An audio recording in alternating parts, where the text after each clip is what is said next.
Okay, let us start our today's topic. In morning we have studied about the last topic, and last topic was electrical capacitance.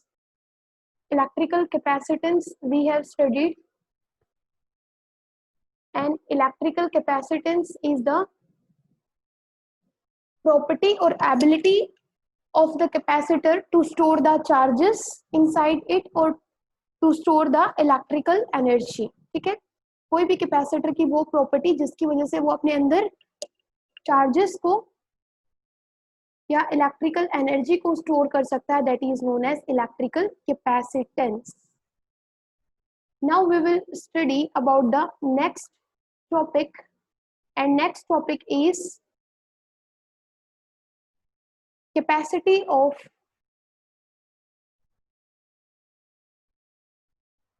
an isolated spherical conductor.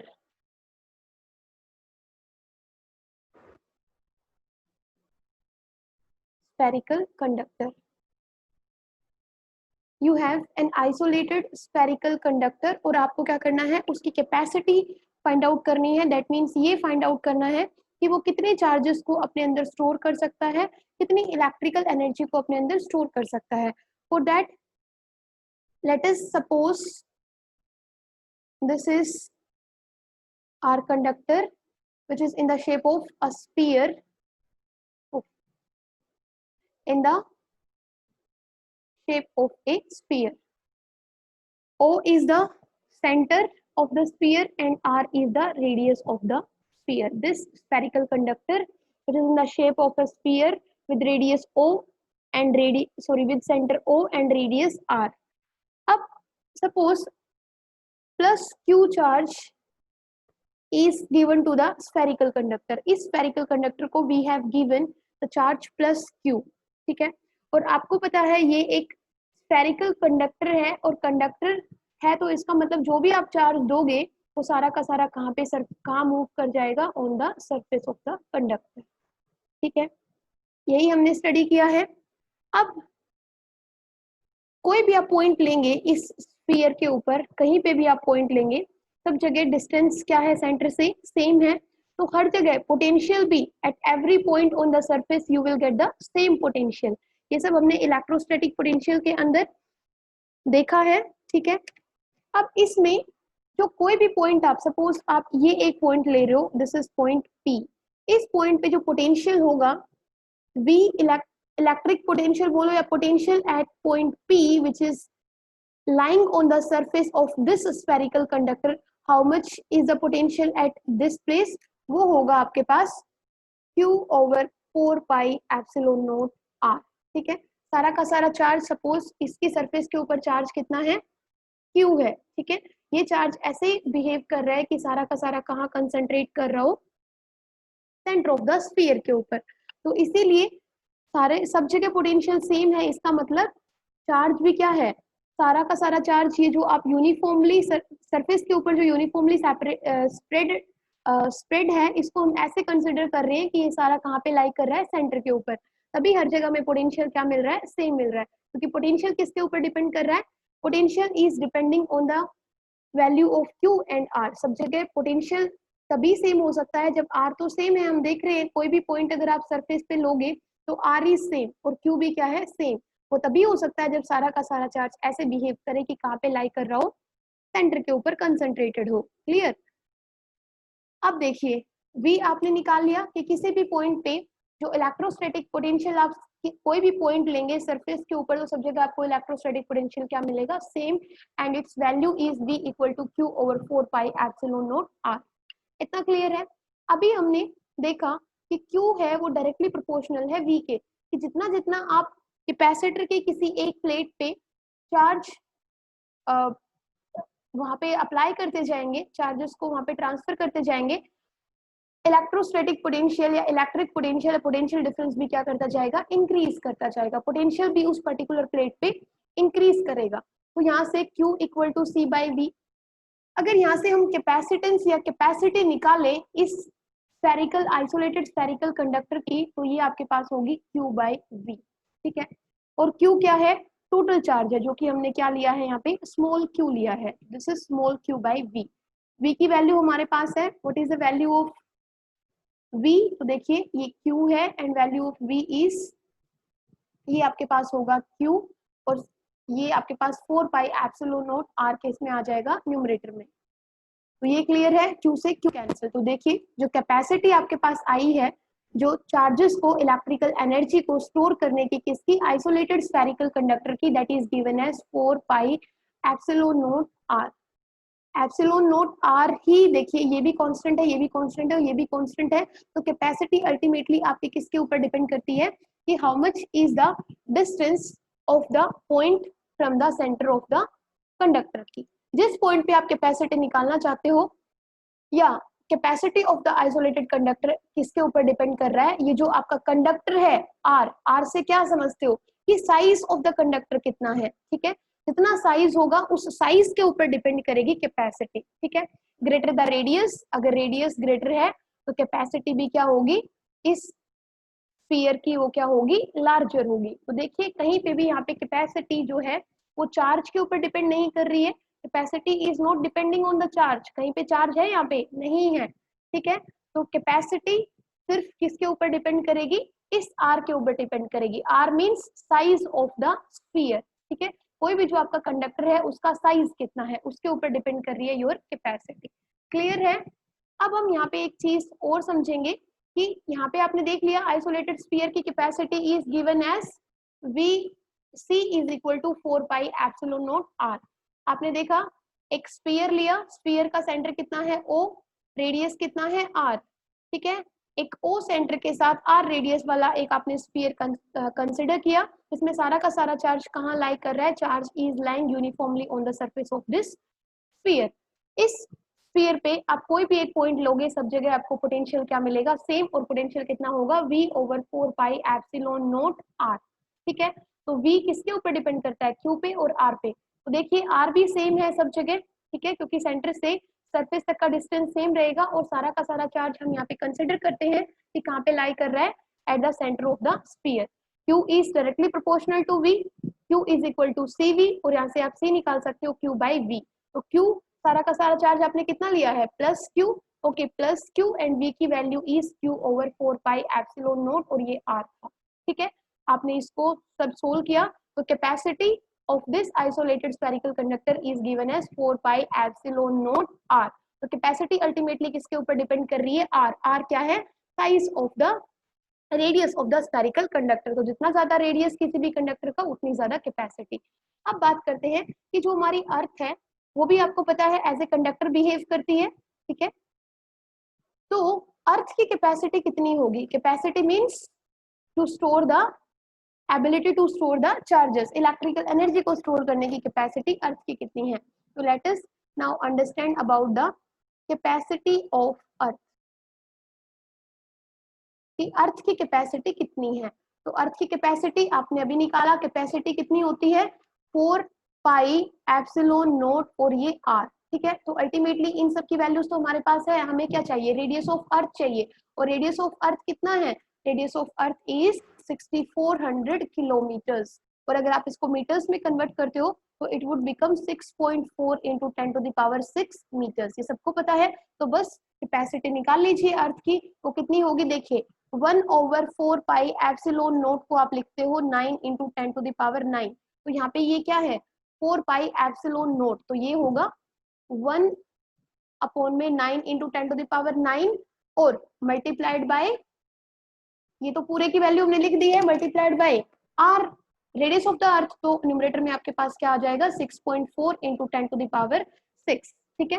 इसको solve करोगे you will get 0.77 sorry 0.71, solve करके बताओगे ये value कितनी आएगी, 0.71 और 10 to the power -3 farad, ठीक है। आप इसको कैसे लिख सकते हो, आप इसको लिख सकते हो, फेराड है इसको माइक्रो फेराड में चेंज कर सकते हो, और इसको सोल्व करोगे तो आपके पास आएगा 711 micro farad. So this is the capacity of the earth which is the, आपको पता है अर्थ को भी हम कैसे कंसिडर करते हैं, एज ए स्फीयर कंसिडर करते हैं। और सबसे बड़ा स्फीयर जो हमें पता है, वैसे तो सन भी है लेकिन अर्थ क्या है, बिगेस्ट स्फीयर है, ठीक है, and its capacity is given as 711 microfarad. Therefore जो कैपेसिटी है मैंने पहले ही बताया था, माइक्रोफेराड में भी आ सकती है आपके पास, नैनोफेराड में भी आ सकती है, पिकोफेराड में भी आ सकती है, ठीक है। अब फटाफट एक क्वेश्चन करते हैं, अर्थ की कैपेसिटी को इंक्रीज कर सकते हैं, अर्थ की कैपेसिटी को कैसे इंक्रीज करोगे सुधा, ना सॉरी हिमलता, क्योंकि आर कैपेसिटी तो मेनली अर्थ रेडियस के ऊपर ही डिपेंड करेगी, और जो रेडियस है वो अर्थ का क्या है, फिक्स है, उसको हम चेंज नहीं कर सकते हैं। अब एक क्वेश्चन करते हैं, क्वेश्चन इज, सब लोग लिखेंगे, diameter of a spherical conductor is 1 metre, ठीक है। डायमीटर है, एक स्पेरिकल कंडक्टर है आपके पास, उसका डाया कितना है, 1 मीटर है, and what is its capacity. तो देखिए यहाँ पे भी अल्टीमेटली हम सिर्फ डायमीटर से या रेडियस से क्या निकाल सकते हैं, कैपेसिटी निकाल सकते हैं, और किसी भी चीज का जो हमारे पास नेचर के अंदर जो चीजें हैं उनका डायमीटर रेडियस क्या है, फिक्स है, जो कि हमें गिवन होता है। तो व्हाट इज इट्स कैपेसिटी निकालें please, what is its capacity. Capacity का फॉर्मूला अभी हमने देखा क्या था, इशू 1/2 इशू, हाँ 4πε0, हाँ इनका सही है, इशू का आंसर ठीक है। बाकी बाकी कोमल, कोमल प्रेजेंट है क्या, एक बार अगर कोमल प्रेजेंट है तो कोमल प्रेजेंट लिखिए एक बार, 4πε0 r, ठीक है, ये आपके पास है, यस कोमल प्रेजेंट, ठीक है बेटा। Himlata 4.5 multiplied by 10, 4.5 multiplied by 10 power, ये क्या लिखा हिमलता, ये देखिए इसको आप कैसे लिख सकते हो, इसको आप लिख सकते हो 1 into 10⁹ into R, R radius कितना है 0.5 हो जाएगा, क्योंकि ये डाया गिवन है डायमीटर का, ओके पावर 9, ठीक है। ये आपके पास होगा 0.5, ठीक है, और ये आपके पास किस में आंसर आएगा, फेराड में। अब आप इसको चेंज कर सकते हो, फेराड में, माइक्रो फेराड में, जो भी आप लिखना चाहो, ठीक है। चलिए आगे, क्लियर है ये कैपेसिटी, क्लियर है, किसी भी कंडक्टर की जो कैपेसिटी आप निकालोगे वो कैसे निकालोगे। अब देखो नेक्स्ट हमारे पास जो आपको समझना है, that is very important, capacitor and its principal.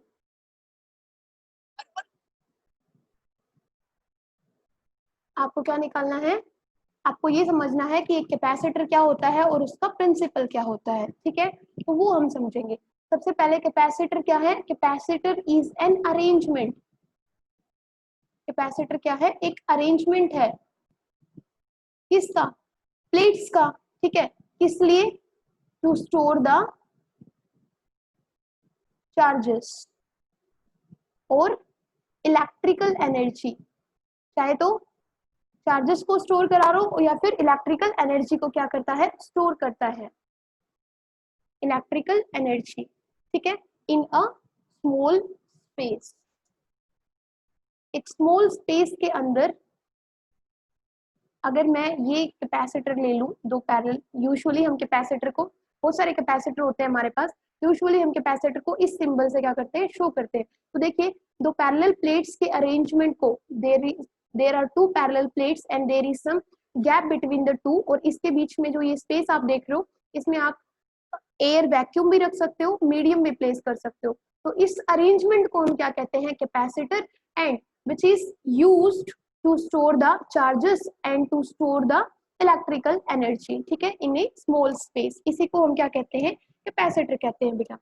तो कैपेसिटर के अंदर हम क्या कर रहे हैं, दो पैरेलल प्लेट्स ले रहे हैं, और इन पैरेलल प्लेट्स को किसी भी मीडियम से हम क्या कर रहे हैं, सेपरेट कर रहे हैं, ठीक है। यहाँ पे एयर आपके पास हो सकता है, वैक्यूम हो सकता है, कोई मीडियम हो सकता है, डाइलेक्ट्रिक हो सकता है, तो these are separated by some medium, ठीक है।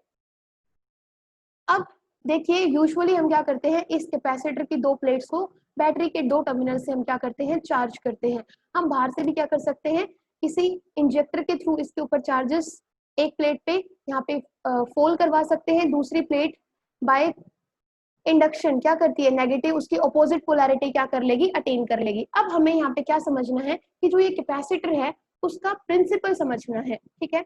और प्रिंसिपल को समझने के लिए हम यहाँ पे ये कंसिडर करते हैं कि हमारे पास क्या है, एक मेटल प्लेट है और उसको हमने सिर्फ एक प्लेट की बात कर रही हूँ। In order to understand the principle of the capacitor, let us consider we have a plate A, ये आपके पास एक प्लेट ए है,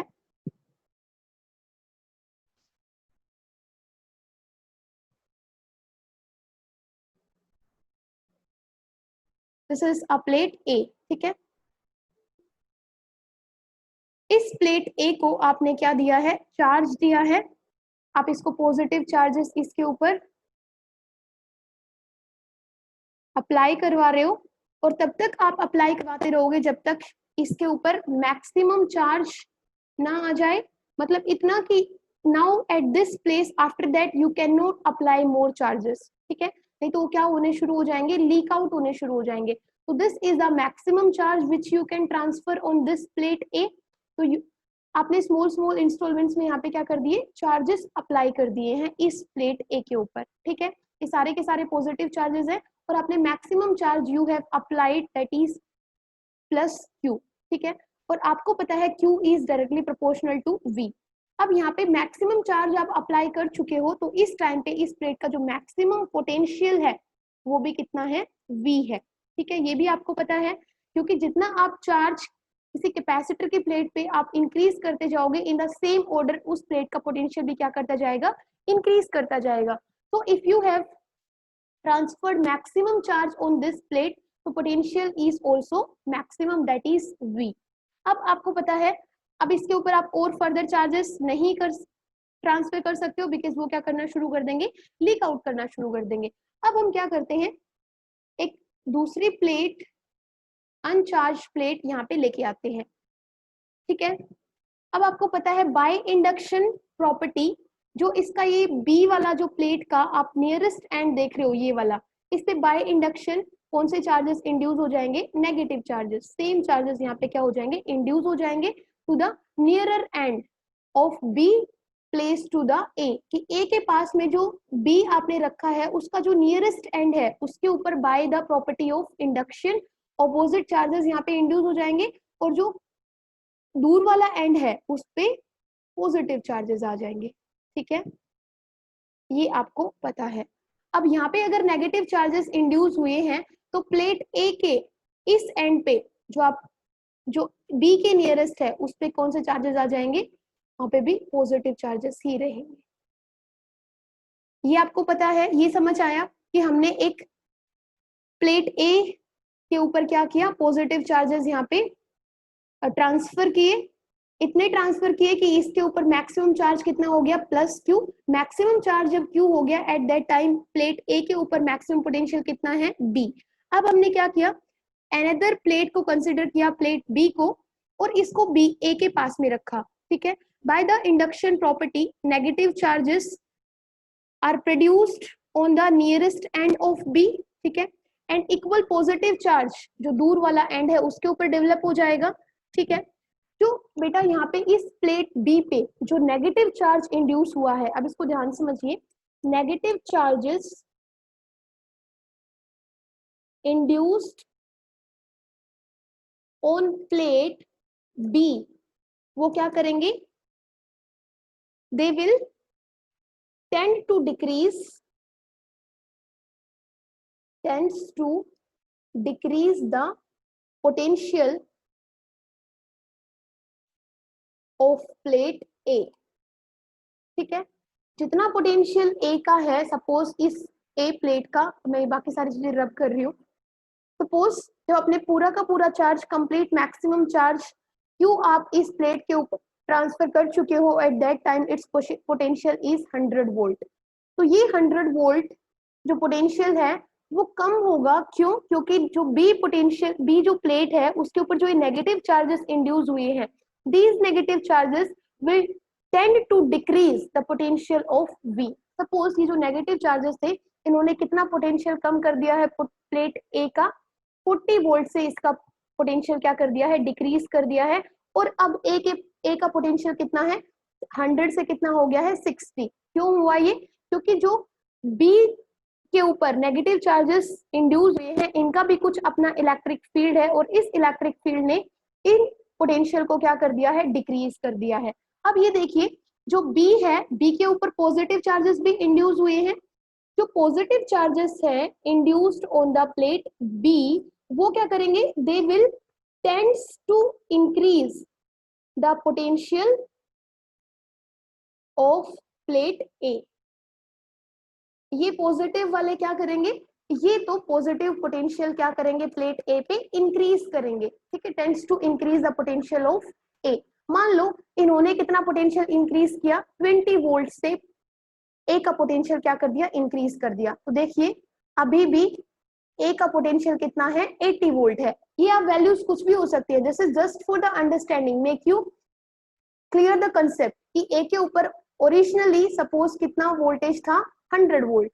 जब इस बी प्लेट पे नेगेटिव चार्जेस इंड्यूस हुए, they have decreased the potential of plate A by 40 volts. Clear, तो 40 वोल्ट्स से डिक्रीज होके ए का जो पोटेंशियल है नाउ इट इज 60 वोल्ट। लेकिन जो बी प्लेट पे जो पॉजिटिव चार्जेस हैं वो भी क्या करेंगे, वो इंक्रीज करेंगे पोटेंशियल का, क्योंकि यहाँ पे भी पॉजिटिव चार्जेस हैं और ये भी क्या है, पोटेंशियल, हायर पोटेंशियल है। तो ये इस प्लेट ए के पोटेंशियल को क्या करेंगे, इंक्रीज करेंगे। लेकिन देखिए इसका इफेक्ट कम है, यहाँ पे नेगेटिव ने कितने पोटेंशियल को कम कर दिया था, 40 वोल्ट पोटेंशियल को कम कर दिया था। लेकिन जो ये बी वाले हैं सिर्फ 20 वोल्ट ही बढ़ा पाए। ऐसा क्यों, क्योंकि देखिए जो बी वाले जो चार्जेस इंड्यूस हुए हैं वो ए वाली प्लेट से दूर है, तो इनका इफेक्ट भी क्या होगा, कम होगा।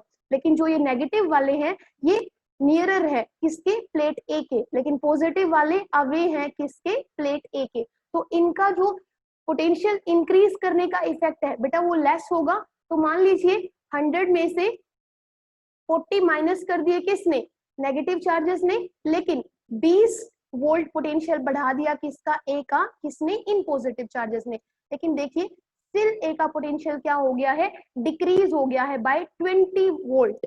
कब, when you have placed an uncharged plate near the charge plate A, जब आप किसी चार्ज कैपेसिटर की एक प्लेट के पास किसी दूसरी अनचार्ज कैपेसिटर की या दूसरी अनचार्ज प्लेट को रखते हो, तो उससे क्या होता है कि उस चार्ज प्लेट का पोटेंशियल क्या कर जाता है, डिक्रीज कर जाता है।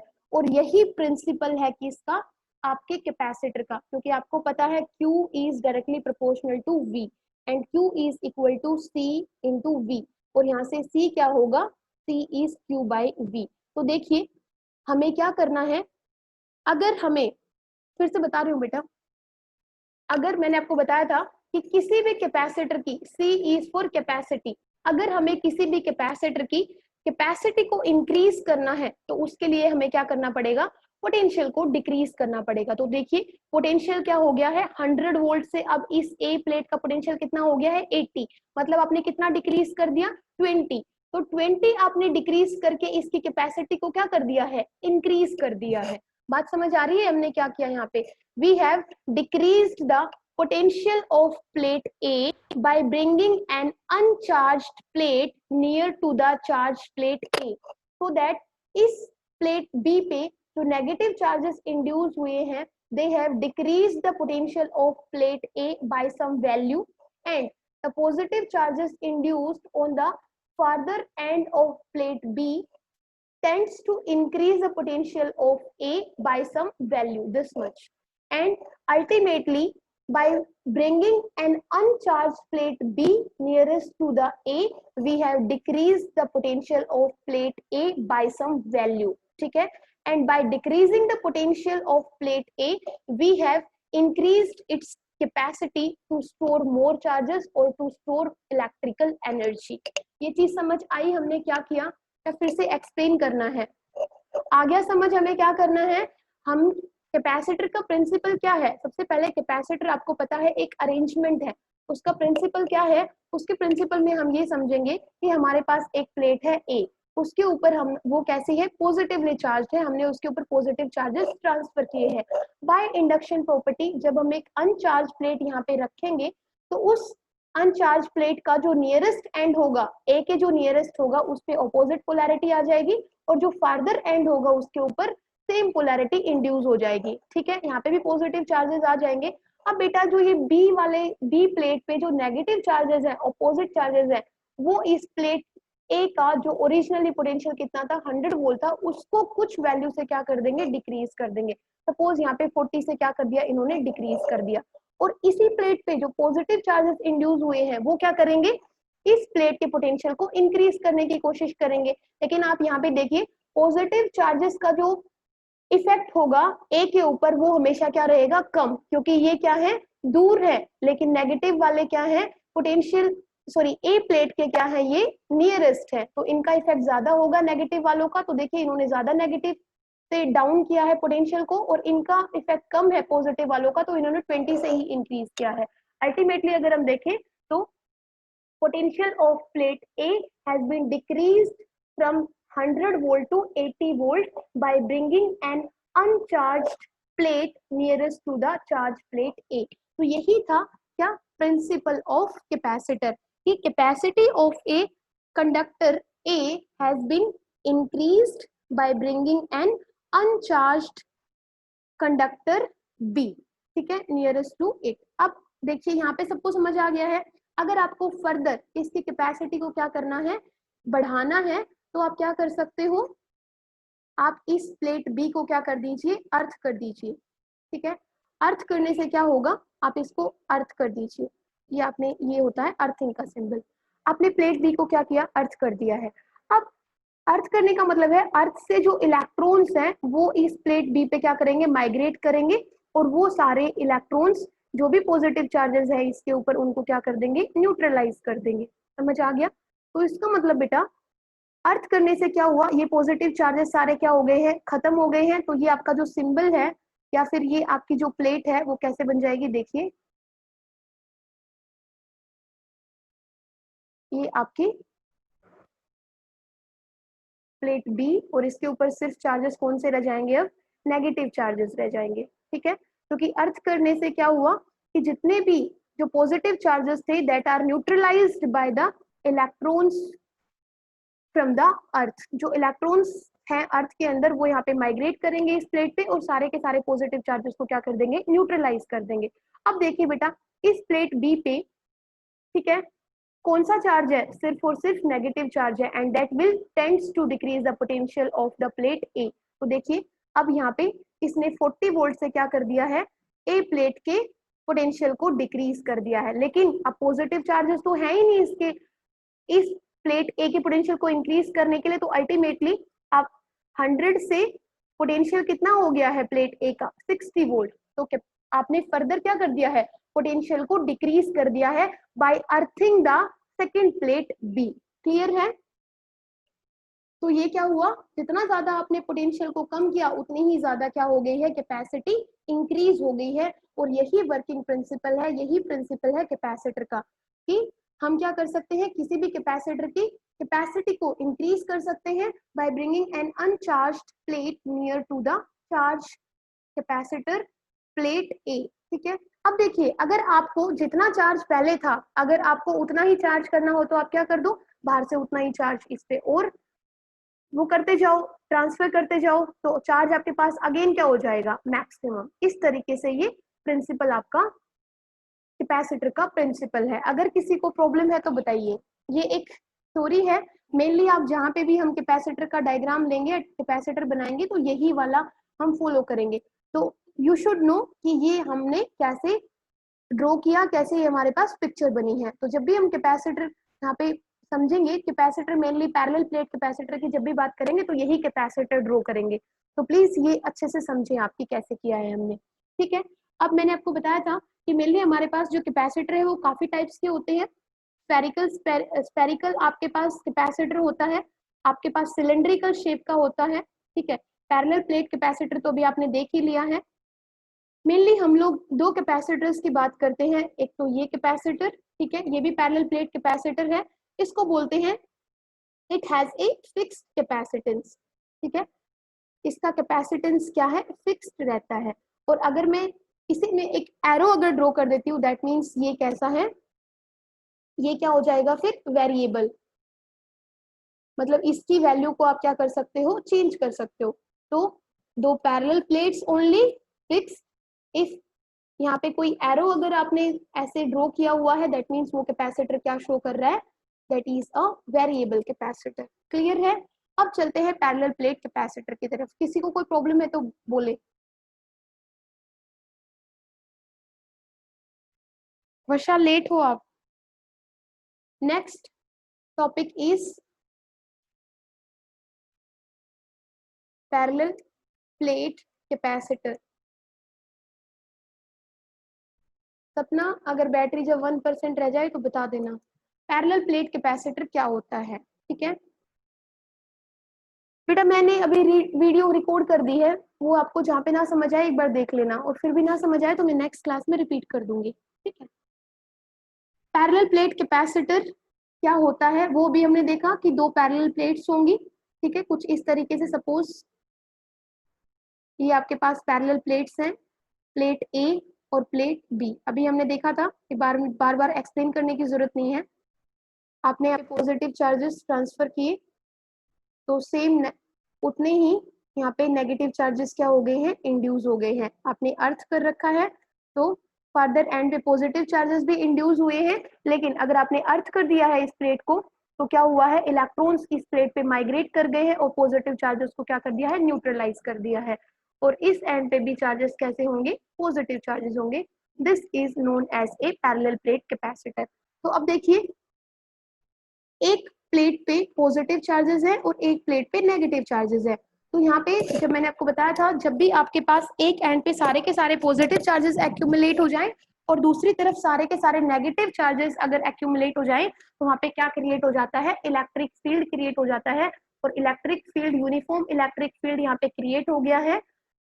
और ये यूनिफॉर्म इलेक्ट्रिक फील्ड अगर हम यहाँ पे फर्स्ट रीजन मान लें, this is second region and this is third region. याद है कल हमने किया था, दो पैरेलल प्लेट्स ली थी और लास्ट में हमने किया था, पहले तो सेम पोलैरिटी ली थी दोनों प्लेट्स के ऊपर और बाद में अपोजिट पोलैरिटी ली थी। तो फर्स्ट केस में जो इलेक्ट्रिक फील्ड इंटेंसिटी आई थी वो बताएं क्या थी, सेकंड का तो हम फाइंड आउट ही करने वाले हैं। और थर्ड में याद है यहाँ पे भी जीरो थी और यहाँ पे भी जीरो थी। नहीं है तो जाके याद कर लेना, कल वाला लेक्चर एक बार देख लेना। पता नहीं सारे क्या करते हो, क्या था ना ये, याद आया किसी को। तो फर्स्ट रीजन में ये जो पैरेलल प्लेट्स से जो लेफ्ट साइड वाला रीजन है, इसमें भी आपकी इलेक्ट्रिक फील्ड इंटेंसिटी कितनी मिलेगी, जीरो। थर्ड वाले रीजन में भी कितनी मिलेगी, जीरो। लेकिन सेकंड वाले रीजन में there was some electric field intensity, तो भी वही फाइंड आउट हम करेंगे। तो देखिए, एक तरफ क्या है, सारे के सारे पॉजिटिव चार्जेस एक्यूमुलेटेड है, एक तरफ सारे के सारे नेगेटिव चार्जेस एक्यूमुलेट है। तो डायरेक्शन जो होगी वो इलेक्ट्रिक फील्ड की, वो कहां से होगी, पॉजिटिव टू नेगेटिव, ठीक है। Suppose this is the direction of electric field and these two plates are separated by a distance d, ठीक है। दोनों के बीच में जो डिस्टेंस है वो कितना है, d डिस्टेंस है। तो यहाँ पे ए और बी प्लेट्स हो गई। देखिए इनका एरिया है कुछ, इन इस प्लेट को आप 1 मान लीजिए, इसको आप 2 मान लीजिए, क्योंकि हमें एरिया कंसिडर करना है ए। दोनों प्लेट्स का एरिया कितना है, सेम एरिया है A. This is plate 1 and this is plate 2। इसकी जो चार्ज डेंसिटी है वो है प्लस सिग्मा, इसकी जो चार्ज डेंसिटी है वो आपको पता है कितनी है, माइनस सिग्मा, क्योंकि नेगेटिव चार्जेस है यहाँ पे। अब देखिए, दोनों को हमने एक फिक्स डिस्टेंस डी से क्या किया है, अलग अलग किया है। These two plates are separated by some insulate. इन दोनों के बीच में, प्लेट्स के बीच में कुछ मीडियम है, वो एयर हो सकता है, पेपर हो सकता है, मिल्का हो सकता है, कुछ भी हो सकता है, ठीक है। अब देखिए, हमने क्या किया, यहाँ पे टोटल प्लस क्यू चार्ज क्या कर दिया, इस प्लेट को दिया है, ठीक है। उतना ही minus Q charge second plate 2 पे इंड्यूस हो गया है, ये भी आपको पता है, ठीक है, by the property of induction. अब जो भी पॉजिटिव चार्ज यहाँ पे था वो आपको पता है, इलेक्ट्रॉन्स इस पे माइग्रेट कर गए हैं और उन्होंने क्या कर दिया है, इन पॉजिटिव चार्जेस को न्यूट्रलाइज कर दिया है, ये भी आपको पता है। अब बात करते हैं प्लेट जो फर्स्ट है उसकी कुछ सरफेस चार्ज डेंसिटी है, क्योंकि आप देखिए कैसा आपके पास डायमेंशन है, एक लीनियर डायमेंशन है, तो it has some surface charge density, लेकिन इसका कुछ एरिया भी है, ठीक है। सरफेस चार्ज डेंसिटी होगी किसकी, प्लेट ए की, वो कितनी होगी, सरफेस चार्ज डेंसिटी को you denote by sigma and this is given as, कैसे निकालते हो, चार्ज पर यूनिट एरिया, ऐसे ही निकालते हो, तो ये होगी प्लेट ए की सरफेस चार्ज डेंसिटी, ठीक है। ऐसे ही प्लेट सेकंड जो है उसकी सरफेस चार्ज डेंसिटी क्या होगी, उसकी तो surface charge density minus sigma है, और ये कितनी होगी, माइनस क्यू बाई ए, ये पता है। अब देखिए जो लेफ्ट साइड वाला रीजन है मैंने इसमें बताया था, और जो राइट साइड वाला रीजन है, दोनों में ही इलेक्ट्रिक फील्ड या इलेक्ट्रिक फील्ड इंटेंसिटी कितनी होगी, 0। अब जो in between the two plates वाला रीजन है, उसमें अगर हमें इलेक्ट्रिकल कैपेसिटी, आपको याद है रिजल्ट क्या था, electrical capacity in this region between the two plates, वो था in second region electric field intensity in second region between the two plates, और वो हमने रिजल्ट फाइंड आउट किया था sigma over epsilon not, very good, sigma over epsilon not, यही था। Okay, sigma आपके पास क्या है, सिग्मा इज, कोई भी आप एक ले लीजिए इसमें से, क्यू बाई ए, तो ये हो जाएगा Q epsilon note A by A, तो ये आपके पास आ गया electric field between the two parallel plates which are separated by some distance D, ये क्लियर है। अब देखिए बेटा, तो दोनों प्लेट्स के बीच में जो मिडिल वाला रीजन है, यहाँ पे जो इलेक्ट्रिक फील्ड है वो कैसा है, यूनिफॉर्म है, ठीक है। और V दोनों के बीच में, दोनों प्लेट्स के बीच में जो पोटेंशियल डिफरेंस है वो कितना है आपका, V है, ठीक है। अब यहाँ पे जो आपका पोटेंशियल डिफरेंस होगा, ठीक है, बिटवीन द टू प्लेट्स, वो यहाँ से हम एक नया कंसेप्ट सीखेंगे कि जो पोटेंशियल है difference between the two plates V, उसको आप कैसे लिख सकते हो, E इंटू डी, कि दोनों प्लेट्स के बीच में जितना इलेक्ट्रिक फील्ड है multiplied by the distance between the two plates, कि दोनों प्लेट्स के बीच में डिस्टेंस कितना है, ये चीज समझ आ गई। अब यहाँ से आप क्या कर सकते हो, सिंपली देखिए V की वैल्यू में E की वैल्यू आप यहाँ से पुट कर सकते हो, तो ये आपके पास V आ जाएगा, E की वैल्यू पुट करोगे तो आपके पास Q epsilon not A into D, ये चीज सबको क्लियर है। ये आपके पास क्या आ गया, पोटेंशियल आ गया, potential difference between the two plates of the capacitor, ठीक है।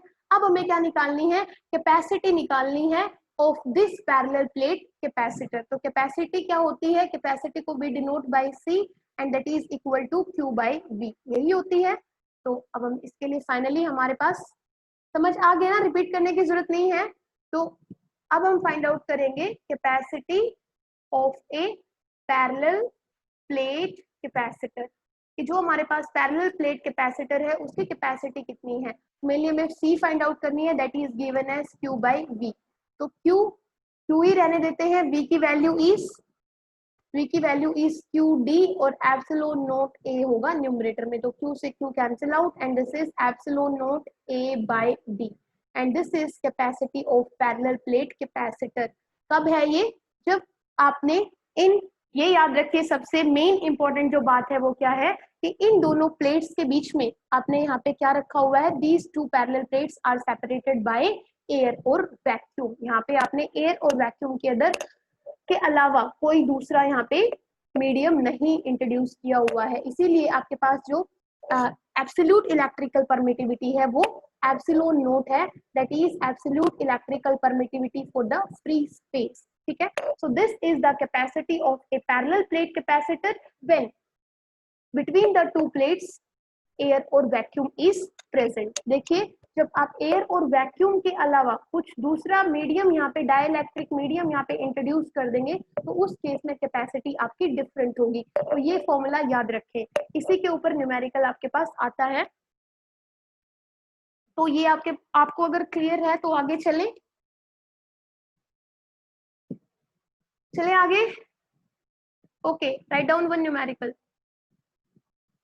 Is calculate the capacity of A parallel plate. देखिए कैपेसिटर को कंडेंसर भी बोलते हैं, ठीक है, मेनली हम कैपेसिटर्स को कहाँ पे यूज करते हैं, हमारे इलेक्ट्रिकल इंस्ट्रूमेंट्स में यूज करते हैं, जैसे कि आपकी इलेक्ट्रिकल मोटर होगी, फैन में कैपेसिटर है, ठीक है। तो कैपेसिटर आपके पास सिलेंड्रिकल भी होता है, कभी खोल के देखो तो देखना आईसी वगैरह के ऊपर, आईसी, ये आपके पास इलेक्ट्रिकल जो मोटर्स हैं उनमें भी कैपेसिटर्स लगे होते हैं। तो कई जगह आप सिलेंड्रिकल शेप में देखोगे, कई जगह आपको पैरेलल प्लेट्स में दिखेगा, कभी स्फेरिकल दिखेगा, ठीक है। तो वो कैपेसिटर है। तो कैपेसिटर, क्वेश्चन है द कैलकुलेट द कैपेसिटी, आपको फाइंड आउट करनी है किसकी, पैरेलल प्लेट कैपेसिटर की, या कंडेंसर भी हो तो भी, कंडेंसर का मतलब भी कैपेसिटर ही होता है, ऑफ टू प्लेट्स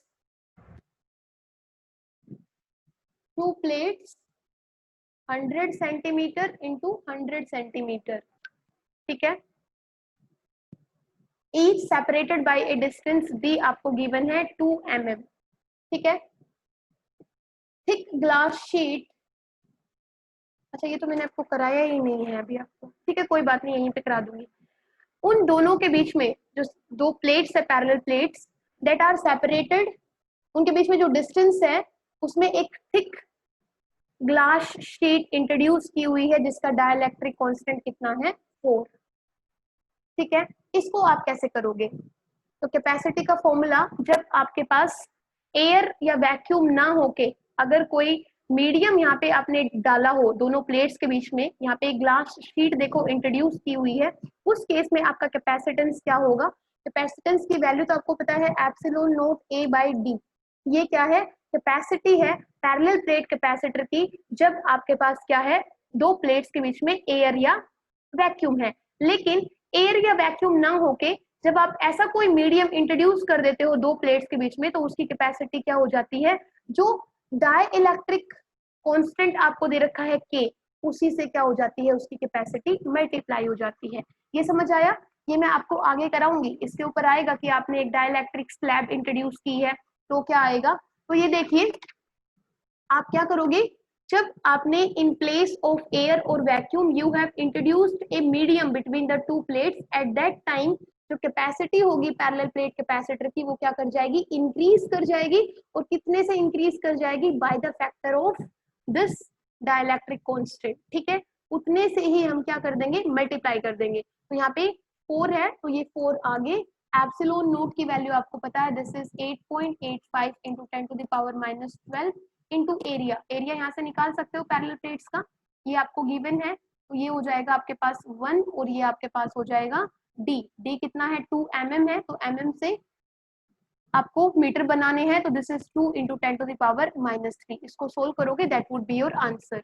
ये बेटा थोड़ा सा जल्दी ले लिया मैंने, देखा नहीं न्यूमेरिकल में किए हैं, इसके बेस्ड हम एक और अभी डेरिवेशन करने वाले थे तब आपको समझ आता। प्लीज याद रखिए, जब अगर आपको ये पूछ रखा हो, ये गिवन हो क्वेश्चन में कि आपके पास एक पैरेलल प्लेट कैपेसिटर है, व्हेन एयर और vacuum is present between the two parallel plate capacitor, उस टाइम पे कैपेसिटी कितनी गिवन है, सपोज 15 फेराड है, ठीक है।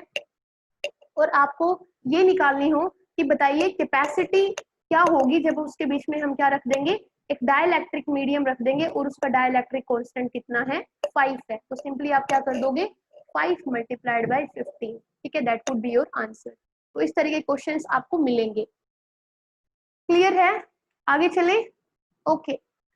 नेक्स्ट टॉपिक है रिलेटिव परमिटिविटी, ये मैंने आपको बताया है, और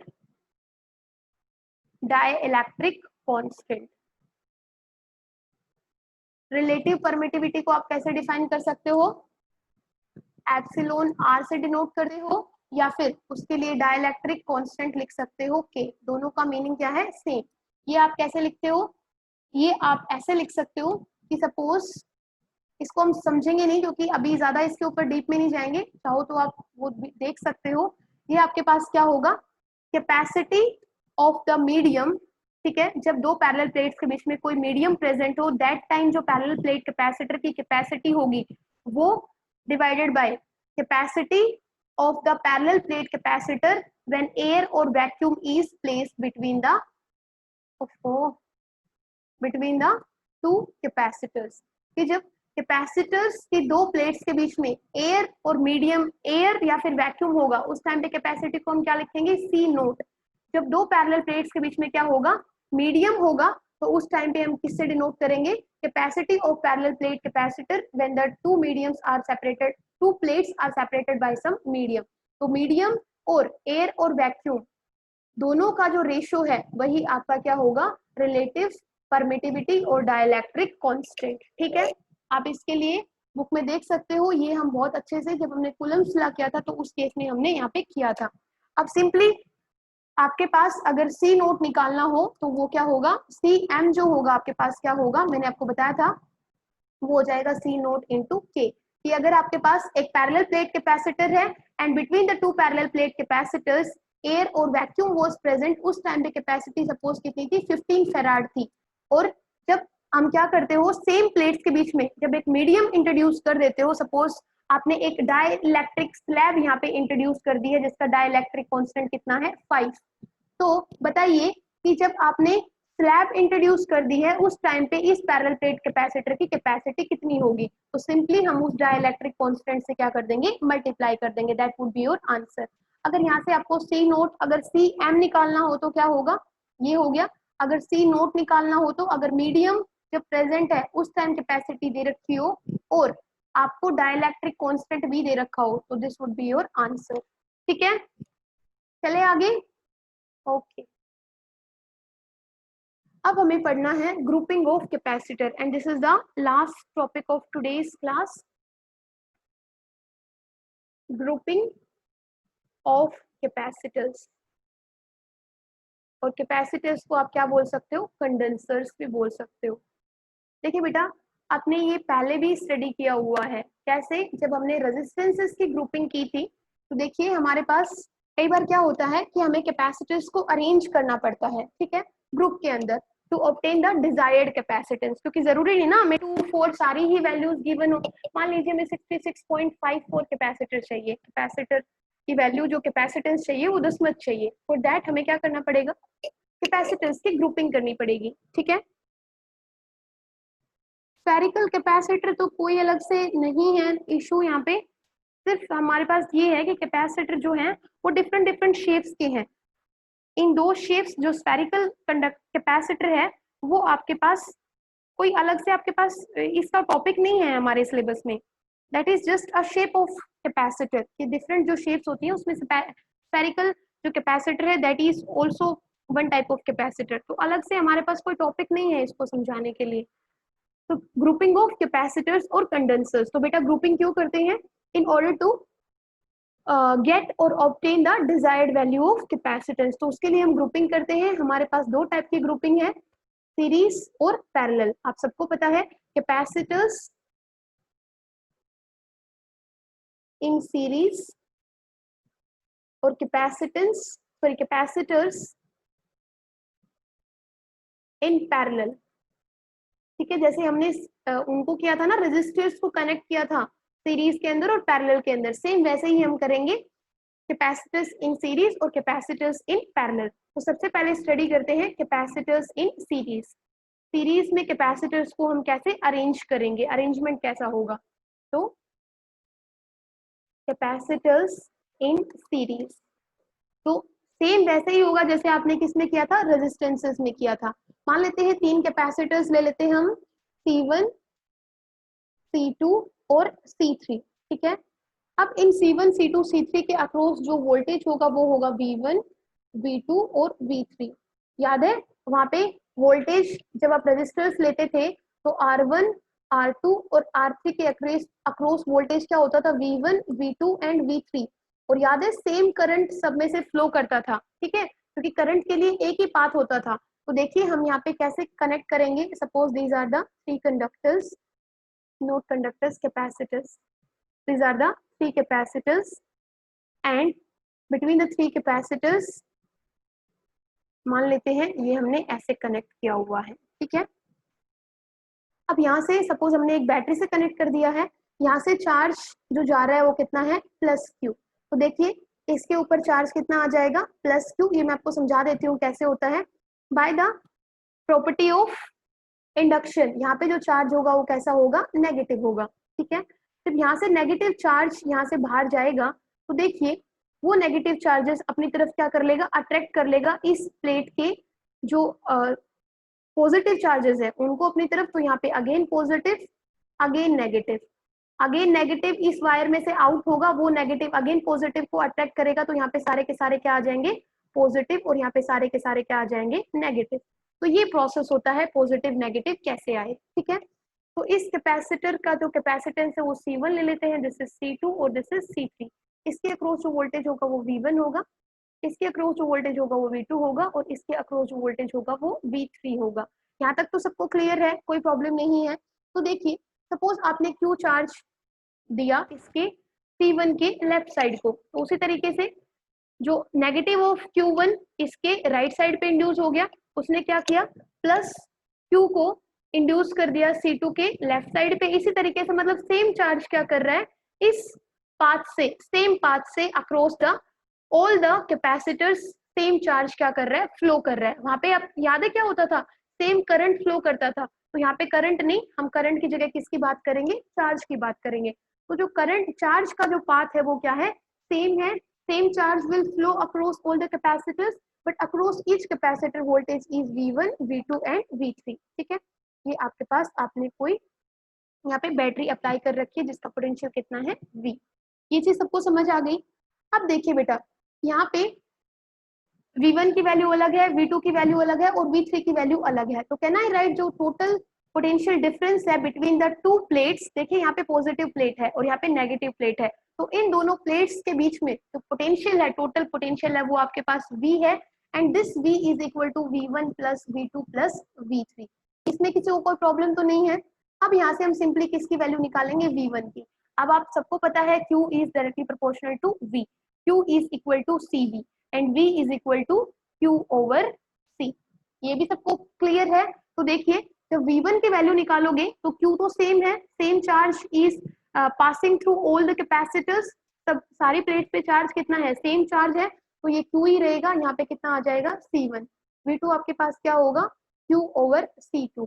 V3 आपके पास क्या होगा, Q ओवर C3। क्लियर है। तो बस आप क्या निकाल दोगे, आपके पास जो V होगा वो होगा आपके पास Q by C1, Q by C2 and Q by C3। और इस V को भी आप रिप्लेस कर सकते हो, कैसे, इसको आप रिप्लेस कर सकते हो Q, total charge Q bye effective capacitance of series combination, ठीक है, कि हमने इन सारे कैपेसिटर्स को सीरीज में रखा हुआ है, तो जो सीरीज का जो इफेक्टिव कैपेसिटर होगा वो कितना होगा, CS, ठीक है। तो ये आपने निकाले, यहाँ से आप देखिए कॉमन लेंगे तो V आपके पास क्या हो जाएगा, कैंसिल आउट हो जाएगा। तो आपके पास जो सीरीज कॉम्बिनेशन में 1/CS वो क्या होगा, सीरीज कॉम्बिनेशन में जो टोटल आपके पास कैपेसिटर होगा of capacitors C1 C2 and C3, जो तीनों आपने कॉम्बिनेशन में डाले हैं सीरीज कॉम्बिनेशन में, उसका जो इफेक्टिव कैपेसिटेंस होगा वो कितना होगा, 1/CS is equal to 1/C1 plus 1/C2 plus 1/C3। देखिए आप लोग थोड़े हैरान होंगे, हैरानी की बात नहीं है। वहां पे हम क्या लिखते थे, resistance in series equal to R1 plus R2 plus R3, ये होता था। और पैरेलल में क्या होता था, 1/R parallel is equal to 1/R1 plus 1/R2 plus 1/R3। बेटा यहाँ पे जो आपका पैरेलल में सीरीज ये रेजिस्टेंस वाला केस होता था, वो यहाँ पे कैपेसिटर का सीरीज वाला केस बनेगा, ठीक है, ऑपोजिट है, ठीक है, याद रखना बस। वहां पे सीरीज में हमने ऐसे लिखा था और पैरेलल में ऐसे लिखा था, तो जैसे पैरेलल में रेजिस्टेंसेस को आपने कनेक्ट किया था, वैसे ही आपका सीरीज में होंगे क्या, कैपेसिटर्स। क्लियर है, आगे चले। तो ये आपके पास हो गया। अब आपके पास ये तो हमने मान लो तीन ही कैपेसिटर्स लिए हैं, in place of 3 capacitors you can take n number of capacitors. तो उस केस में आप क्या करोगे, उस केस में 1/CS इक्वल होगा sigma, sorry summation I equal to 1 to I equal to n, और ये आपके पास होगा 1/CI, ठीक है। बस ये है आपके पास। तो reciprocal of equivalent capacitance of any number of capacitors joined in series वो इक्वल होगा किसके, sum of reciprocals of individual capacitance. कि हर इंडिविजुअल जो कैपेसिटेंस है अगर उसका हम रेसिप्रोकल ले लें और सारे रेसिप्रोकल्स का हम सम कर दे, तो वो क्या आ जाएगा, तो टोटल सीरीज कॉम्बिनेशन है कैपेसिटर्स का उसके इक्वल आ जाएगा। क्लियर। अब चलते हैं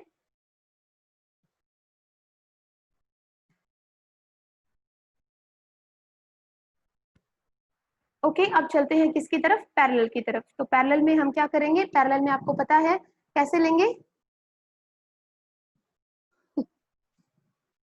ओके पैरेलल में देखिए, सपोज अगेन आपके पास 3 कैपेसिटर्स है C1 C2 एंड C3। अब आपको पता है इन सब के अक्रॉस वोल्टेज होगी वो क्या होगी, सेम, लेकिन इन सब के अक्रॉस जो चार्ज होगा वो क्या होगा, डिफरेंट डिफरेंट होगा। यही तो हमने वहां पे किया था।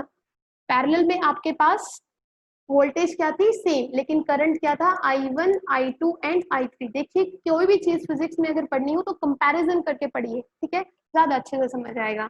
अब यहाँ पे, वहां पे याद है ना, करंट के लिए डिफरेंट डिफरेंट पाथ्स बन गए थे, तो यहाँ पे भी चार्जेस के लिए डिफरेंट डिफरेंट पाथ बन जाएंगे।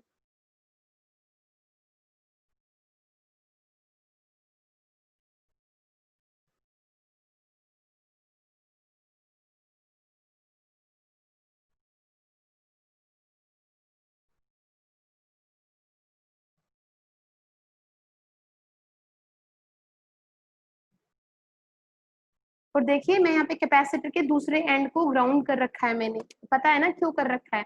अब देखिए सपोज यहाँ से क्यू चार्ज माइग्रेट कर रहा है, ठीक है, ये क्यू चार्ज इस पॉइंट पे जाके 3 ब्रांचेस में क्या हो जाएगा, डिवाइड हो जाएगा। बेटा आप लोग ध्यान दीजिए इधर, दिस इज Q1, इस प्लेट पे जो चार्ज जाएगा वो Q1 होगा, this is Q2 and this is Q3। तो सेम वही होगा, ये आपके पास C1 प्लेट, C1 कैपेसिटर है, this is C2 and this is C3। यहाँ पे पॉजिटिव चार्जेस, यहाँ पे नेगेटिव, अगेन यहाँ पे पॉजिटिव, यहाँ पे नेगेटिव, पॉजिटिव एंड नेगेटिव। तो देखिए टोटल सेम पोटेंशियल तीनों कैपेसिटर्स के अक्रॉस होगा V, लेकिन यहाँ पे जो टोटल चार्ज होगा Q, देखिए वो किसके इक्वल है, सम of 3 charges Q1 Q2 Q3, क्योंकि यहाँ पे इस ब्रांच पे जाते ही, इस पॉइंट पे जाते ही this charge has been divided into 3 charges Q1 Q2 and Q3। तो Q is equal to Q1 plus Q2 plus Q3, ठीक है। Q1 की वैल्यू आप सबको पता है, Q क्या है, Q is equal to C into V।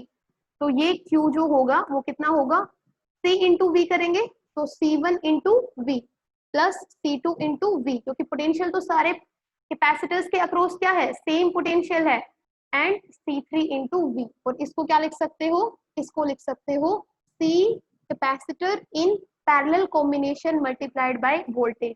देखिए C1V plus C2V plus C3V, voltage दोनों तरफ से कॉमन लेके क्या कर दोगे, cancel out, and capacitor of parallel combination, ठीक है, वो कितना है, जितने भी आप कैपेसिटर्स लगाओगे उन सब के सम के इक्वल। तो आप इसको कैसे लिख सकते हो, capacitor of parallel combination is given as summation I equal to 1 to n and this is Ci। Clear है, किसी को कोई प्रॉब्लम तो नहीं है, मुझे पता है कोई प्रॉब्लम नहीं है, जल्दी से एक न्यूमेरिकल लिखिए। 3 कैपेसिटर्स हैं, 3 capacitors, 1 microfarad, 2 microfarad and 3 microfarad. ये क्वेश्चन बहुत इजी है, ये कभी पेपर में नहीं आएगा, ये सिर्फ आप लोगों को समझाने के लिए है। Are joint in series, series में उनको जोड़ दिया है। तो आपको बताइए how many times the capacity becomes when they are joint in parallel. समझ आ गया ना, how many times will the capacity becomes when they are joined in parallel। जब उनको पैरेलल में आप ज्वाइन कर दोगे तो बताइए कैपेसिटी कितने टाइम्स इंक्रीज कर जाएगी।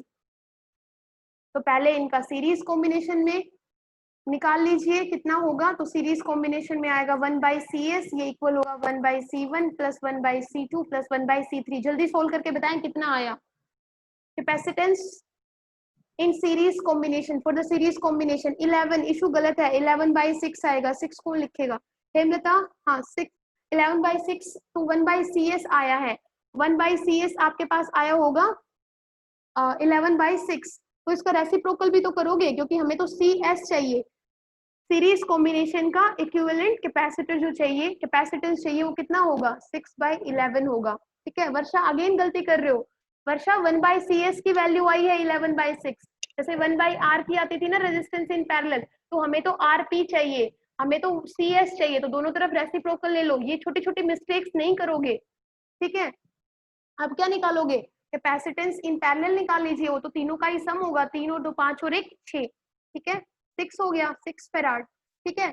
अब आपको क्या निकालना है, कितने टाइम्स ज्यादा है, तो Cp बाई Cs, ठीक है वो कितना होगा 6, ये हो गया 6 और ये है आपके पास 6/11, ठीक है तो ये हो जाएगा 6/6 और 11, तो Cs ये 6 से 6 कैंसिल, तो Cp कितना हो गया 11 टाइम्स ऑफ Cs। क्लियर है, एक टॉपिक और करा दूं? ओके थैंक यू बेटा, और नहीं करा रही हूँ।